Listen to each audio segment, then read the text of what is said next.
We're participating this month in the International 100,000 Poets for Change reading. It's happening 800 events in 200 countries. So it's a pretty big deal, and I think it's an important event.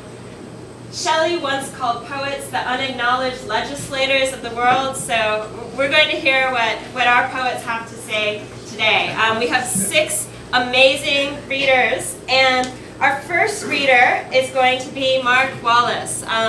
Mark came all the way from San Diego to see us, which is pretty great. And he is the author of more than 15 books and chapbooks of poetry, fiction, and essays.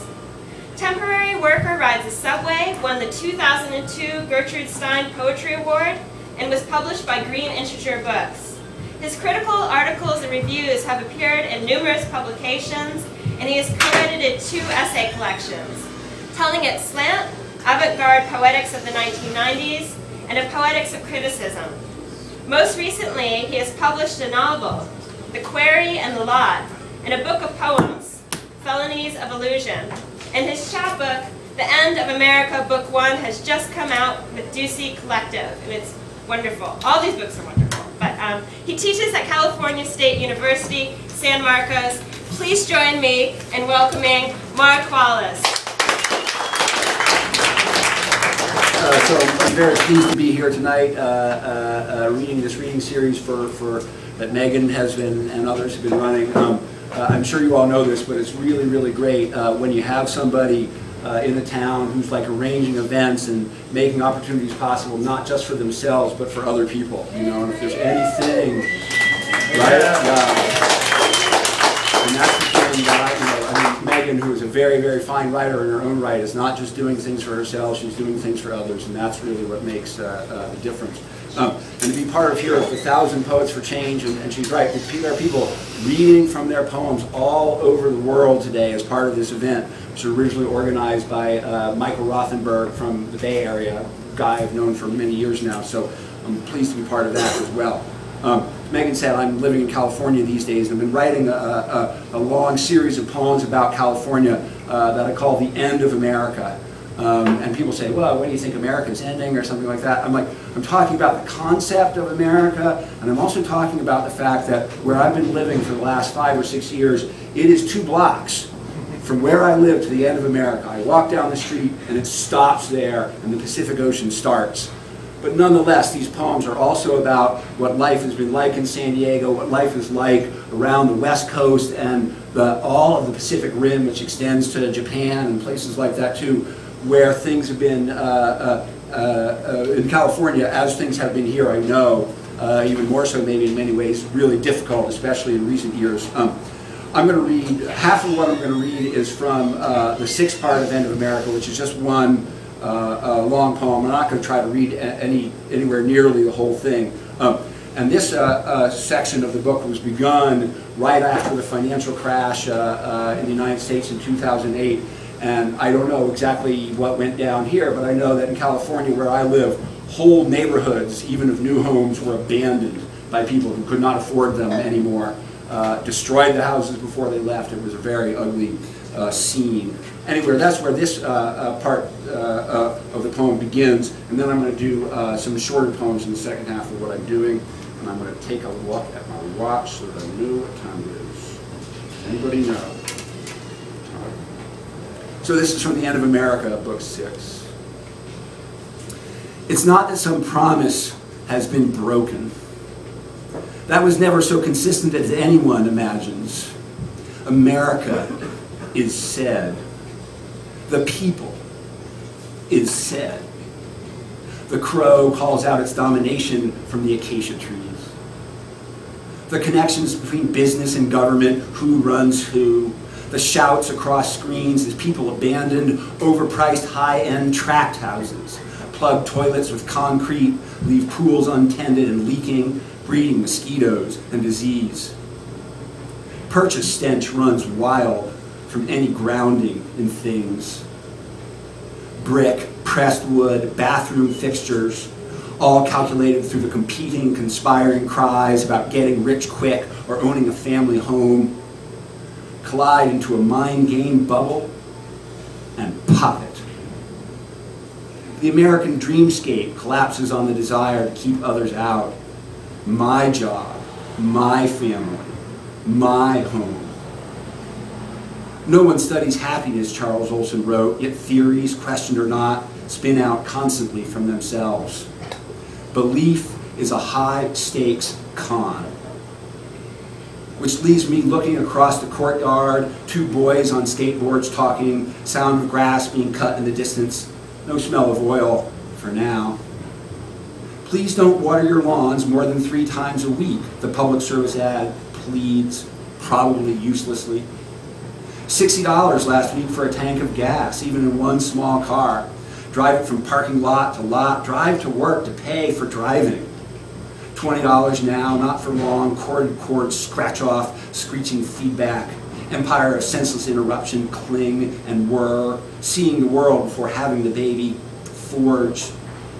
We sit sometimes in separate cars, chatting through the windows, considering the available products and costs, looking to select the party hour after visits to the grocery. 3rd time this month the stock market has crashed, and among the doomsday rhetoric and orchestrated wails from the rich who would like to stay rich, everyone rushes to explain what's at stake, who will lose and what they'll lose. Cars, boats, houses bought on credit that no one backs up, jobs that never needed to exist. $1 trillion gone in a day. But where? Who has it now? Did it just disappear? An abstraction that was never more than a number on the screen?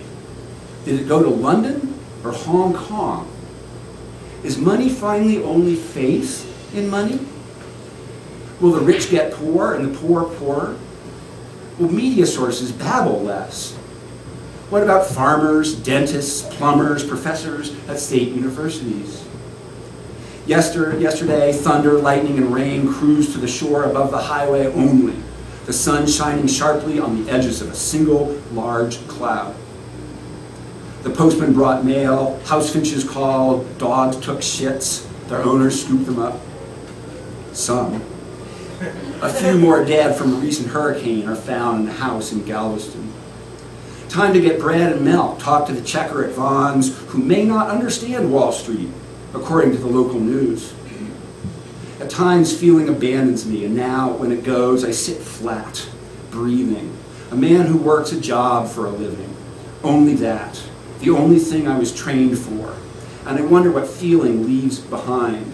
Desire, a kind of upheaval. Someday the earth will no longer rotate, but the infinite remains unresolvable. The end beyond the end. Time outside time. Distractions are available. The superneutron bubble cup sticks its face in multiplying mirrors. 2 for 1s and all for 1. Santa Ana winds threatening fire.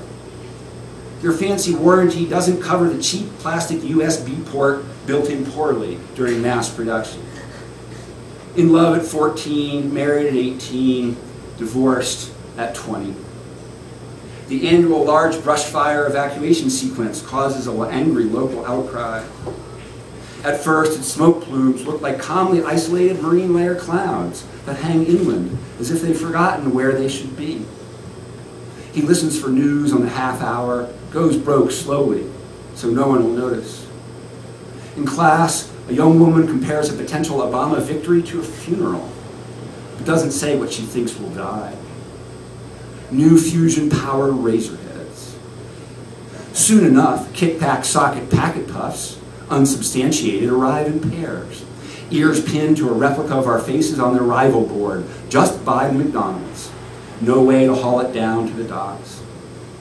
Meanwhile, name-calling shapes itself to changing conditions. Cell phone infractions multiply on newly opened stretches of highway. Motorbikes roar in the morning sun. Significant increase in pollutants no one should smell. Soft cactus parade, consolidated moonshine, tobacco-flavored Fruit Loops. Can it all be combined into faster growth units? I've been here so long, I just can't see it. Special occasion bonus check, community service mixer, election confetti, budget meeting, 3-way phone call to be the one speaking. What's this for? The Del Mar Fair clogs the highway for weeks. So there's a lot more of that. That's just the opening, but that's where I'm going to stop with that.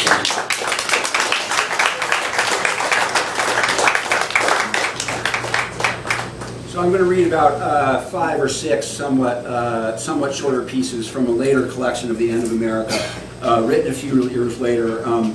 Things in California have been tough, and some of that you will see reflected in these pieces. I'm trying something very different here with the rhythm of these pieces, just to get all techie, sound techie for a minute.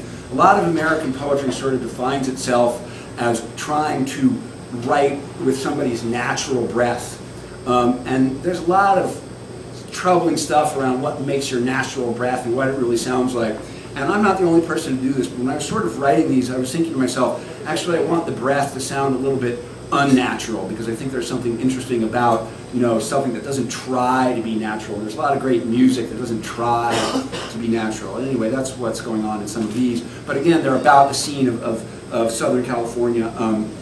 And some of the references, I don't know if you all know that landscape, so I'm trying to fill in. So if there's anything that like what the hell were you talking about, just ask me after.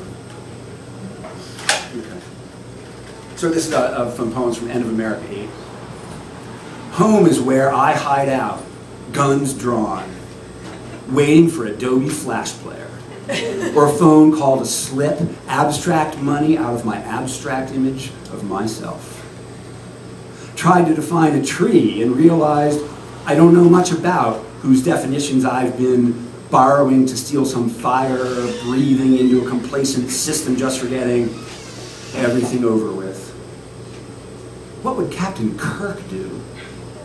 In this spaceship I should be saving the people inside who try to explore. Still I'm asking what it costs to imagine any universe burgeoning beyond the limits it knows. I don't mind you living in your body, except the ceiling's pushing lower inside this little mini van filled with overpriced, non-working gadgets. Fresh peaches in the morning won't, and not much else. This offer is managerial savvy from a couple of guys in cowboy gear. May fund armies in the Golden Triangle International Funds Exchange. I've still lost the beautiful moment touching my forehead to the stars. That weren't much more than operatives with a budget, who taught me how to set up accounts and watch the money come in smaller chunks than would even be worth defending. So this poem, this next poem has in the background of it detail about fire. In Southern California, we have fires every couple of summers, sometimes several in a row. I don't know whether people understand this or not, but long before any people, were building houses in Southern California, fires were a regular part of what life, how life works there. Brush builds up, and then fire burns it off, and that's actually the way the natural world works, which is only a problem if you build a bunch of houses in the place where the fire burns things off on a regular basis. But anyway, this is ultimately a poem, although it's about a lot of things. It ends up with an image of a boy who actually set one of the fires in California that ended up costing billions and billions of dollars of millions of dollars of money and property to people, because he got lost and he was a little tired and out of it, and he threw a match down in the grass because he wanted someone to find where he was. Seeking a little restrained horror with a noirish Southern California real estate scam context. Suitable for free framing, crumbling vision, community resource center, and a drop-down last chance menu. Before the highway goes double wide through the breastbone, inbred sonic isolation that roars good when it catches your dreams with their pants down around your neighbor's ankles. How badly do you want to live? To feel your skin pressed against the vanishing surfaces, big fog, pushing in over the empty, rebuilt beachfront, mansions and three-room condos, could be metaphor, the aging body, without ever saying how each is caught up in the other. Alone, another form of connection that regulation attempts to label in an ownership maneuver. My breath, your eyes. Tidy, quiet suburban afternoon inside a swath cut by carefully organized death. Take a little cancer sample. Your tongue's underside officially permitted. A replacement for a learning moment about anything going on. Down at the Speedway, bets are placed. Exxon in 5. No mojo for Kabul. Up on the hill, grasses blow until they're kindling dry. And some thirsty boy, dizzy, lights them like he thinks he's the universe. And this next poem is also based in and around an incident, but it's actually one that I was part of. And I wrote these few lines of it when it immediately happened, but I had to come home in order to write the rest of it. When I was driving home from work one day, traffic just stopped on the freeway, and I sat there for about 3 hours, I think, because a plane had crashed on the highway up about a mile ahead of me. So it made it for a little traffic difficulty. And we have, you know, I don't know how much traffic, you all have traffic difficulty here, but I live in California. We have you know, we have, yeah. You spend most of your life there sometimes. From total confidence to total collapse, quicker than a freeway can stop when an airplane crashes on it.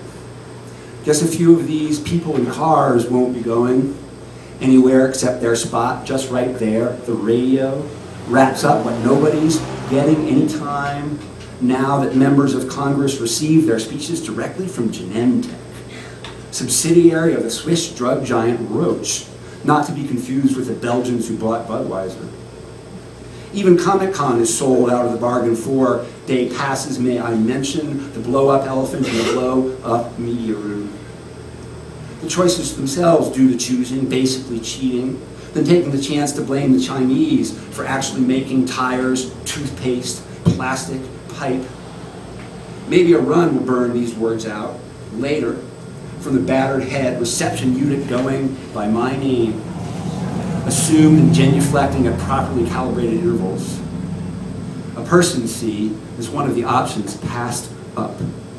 At the latest corporate shindig, how am I going to know you more than as patron to service? Back when I believed there was nothing to hope for, and now there is, and I don't know which is worse. One more time at the costume reinduction ball, you as cat, me as clown, plotting to tie up the whole ball of wax and burn it. Another long ago story I tell to no one while stuck, looking at the wings of a twin-engine Cessna. A man, at least, with a notebook and no time that he's going to be anywhere.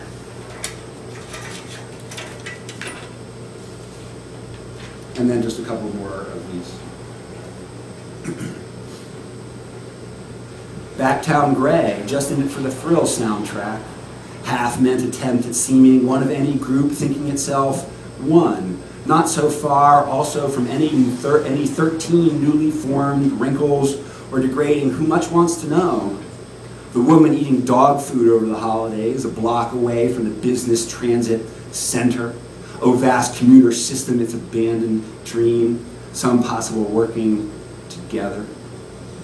Quick, eat at the pita pit and off to the park where nobody knows me again. Isolated self, unscripted other, human need panorama. A few rough-bearded, half-sane men hovering nearby over a grill with chicken. Smoke floating up into the oaks and overcast resort afternoon. No one's disinvesting as things that only seem as they are. Yard by yard chain to make a segment disappear into its own complacent photo. People having fun in the camera. Right after the train pulls out, whistling. If love is the only needed word, I'll never know it. On this day, gnats drinking in heavy air. Want what you want. There was never another way to be any small part. This uncontainable, restless drive to connect to the physical, instant, turning earth that may finally get gassed by its own. Or go on giving birth, to which inhabitants assign meaning without noticing anything it might be. And this is the last poem. Corporate heads trying to buy political office on 480 cable channels. Computer figures clacking down on the heads of whoever tries to decipher the language or doesn't. A great looping philosophy that says one thing or its exact opposite, whenever relevant. Future a clashing of concepts that play with your cunts, cocks, assholes, with the stimulation nerve centers in your bombarded brains and mine. Constant info data cycle fed intravenously. What you do about it always slower. It's our sex we use up, exhausting ourselves, not being able to often know what and why we do. Sheer physical urge of one and other that airways teach about how to exchange. Kate Durbin, you know America's virgins are depressed, never dressing themselves against any high command technological rubbing. A man shouts, "Monster," never knowing a man has hit him. Bodies on waves, as if seeing my hand in a mirror, my face no clue to what I'm thinking. When I don't want fight to be the metaphor, and don't know how to describe a meal among the ravenous starvation. Thank you all very much.